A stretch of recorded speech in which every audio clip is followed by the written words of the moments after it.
আসসালামু আলাইকুম dear viewers, আশা করছি সবাই ভালো আছেন। হায়দার একাডেমির পক্ষ থেকে আমি হায়দার আলী আপনাদের সাথে আছি।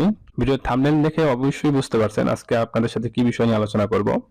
মাইক্রোসফট এক্সেলের সবচেয়ে গুরুত্বপূর্ণ তিনটি ফাংশন সাম ইফ এবং সাম ইফস এর ব্যবহার নিয়ে আজকে আপনাদের সাথে আলোচনা করব। ভিডিওটি শুরু করার আগে একটি বিষয় আপনাদেরকে না বললেই নয়, আপনি যদি চ্যানেলটি সাবস্ক্রাইব না করে থাকেন অবশ্যই সাবস্ক্রাইব করবেন এবং পাশে থাকা বেল বাটনে ক্লিক করে রাখবেন এবং প্লেলিস্ট হতে আপনি 5টি ভিন্ন ভিন্ন প্লেলিস্ট পাবেন। অবশ্যই প্লেলিস্ট থেকে ভিডিওগুলো দেখে নেবেন। প্লেলিস্টের লিংকগুলি ভিডিও ডেসক্রিপশনে দেওয়া থাকবে। দেরি না করে আমরা মেইন ভিডিও শুরু করি। আপনি দেখতে পাচ্ছেন আমি একটি এক্সেল ফাইল ওপেন করলাম এবং এখানে কিছু ইনফরমেশন দেওয়া আছে।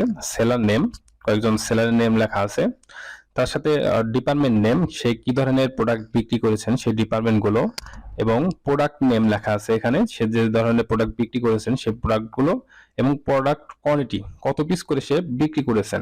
এখানে আমরা সাম ফর্মুলাটাই কল করব। সাম ফর্মুলা কল করার জন্য ইকুয়াল দেব, এরপরে আমরা সাম লিখব।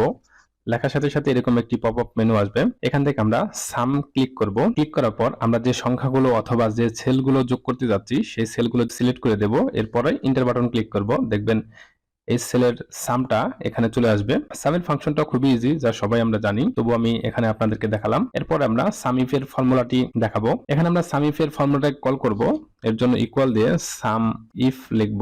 ইফ লেখার পর এটি সিলেক্ট করব।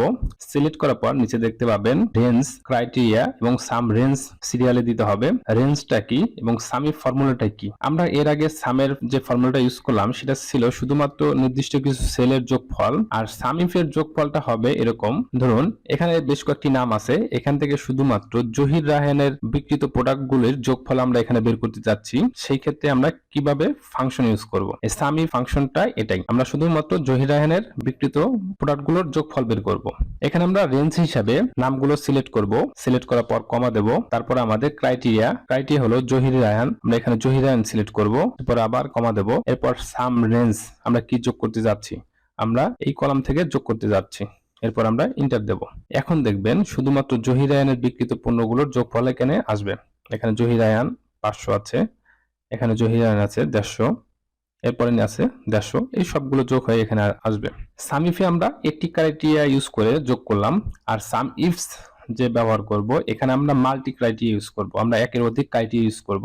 এটা কিভাবে ইউজ করব এটা আমি একটু আপনাদেরকে আবার বলি। আমি যদি জহির রায়হানের বেভারেজ ডিপার্টমেন্টের প্রাণ আপ কত পিস বিক্রি হয়েছে সেটা বের করতে চাই, সেই ফর্মুলাটি এখানে ইউজ করতে হবে। এখানে দেখতে পাচ্ছেন জহির রায়হান বেভারেজের প্রাণ আপ বিক্রি হয়েছে 500টি, এবং নিচে এসে দেখতে পাবেন জহির রায়হান বিস্কিট ডিপার্টমেন্টের ক্লাব বিস্কিট 500 পিস বিক্রি হয়েছে। এরকম মাল্টি প্রোডাক্ট থেকে ফাংশনটি তার নির্দিষ্ট প্রোডাক্টের বিক্রিত সংখ্যাটি যোগ করে নেবে। আমরা এখন এই মাল্টি ক্রাইটেরিয়ার ফর্মুলাটি ইউজ করব। সর্বপ্রথম আমরা ইকুয়াল দিব, তারপরে সাম ইফস লিখব। লেখার পর এটা ক্লিক করব। সর্বপ্রথম দেখতে পাচ্ছেন এখানে সাম রেঞ্জ দেখাচ্ছে, আমরা সাম রেঞ্জ যে কলামটা যোগ করব সেই কলামটা এটা আমরা সিলেক্ট করব। এরপর আমরা কমা দেব। এরপর দেখতে পাচ্ছেন ক্রাইটেরিয়া রেঞ্জ 1, আমাদের প্রথম ক্রাইটেরিয়া সেলার নেম, আমরা যে নামগুলো থেকে নির্দিষ্ট একটি নামের যোগফল বের করতে যাচ্ছি, আমরা এই নামগুলো থেকে একটি নাম বের করতে যাচ্ছি। এটা সিলেক্ট করার পর আমরা কমা দেব। এরপর ক্রাইটেরিয়া 1, আমরা ক্রাইটেরিয়া 1 এর রেঞ্জ সিলেক্ট করেছি, এন্ড ক্রাইটেরিয়া 1 হবে জহির রায়হান, যেহেতু আমরা জহির রায়হানের যোগফলগুলো বের করতে যাচ্ছি। জহির রায়হান সিলেক্ট করার পর আবার কমা দেব।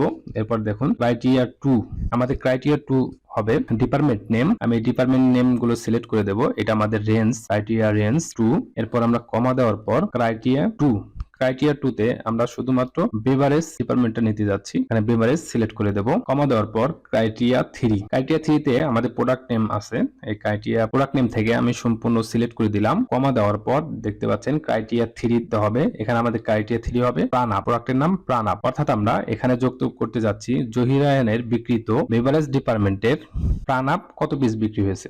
এটা দেওয়ার পর আমরা ইন্টার দেব। ইন্টার দেওয়ার পরে দেখুন 950 পিস বিক্রি হয়েছে। এখানে জহির রায়হানের বেভারেজের প্রাণ আপের 500 পিস বিক্রি হয়েছে, এখানে বেভারেজের প্রাণ আপের 150 পিস বিক্রি হয়েছে, এবং এখানে বেভারেজের এবং একদম নিচে বেভারেজের প্রাণ আপের 300 পিস বিক্রি হয়েছে। এই সর্বমোট 950 পিস বিক্রি হয়েছে। আশা করছি ভিডিওটি আপনাদের অনেক উপকার আসবে। ভিডিওটি উপকার আসলে অবশ্যই আপনারা লাইক, কমেন্ট এবং শেয়ার করবেন। আমার চ্যানেলে এরকম মাইক্রোসফট ওয়ার্ড এবং এক্সেল এর বিভিন্ন ভিডিও আপলোড করা হয়ে থাকে, আপনারা সেই ভিডিওগুলো দেখে আসবেন।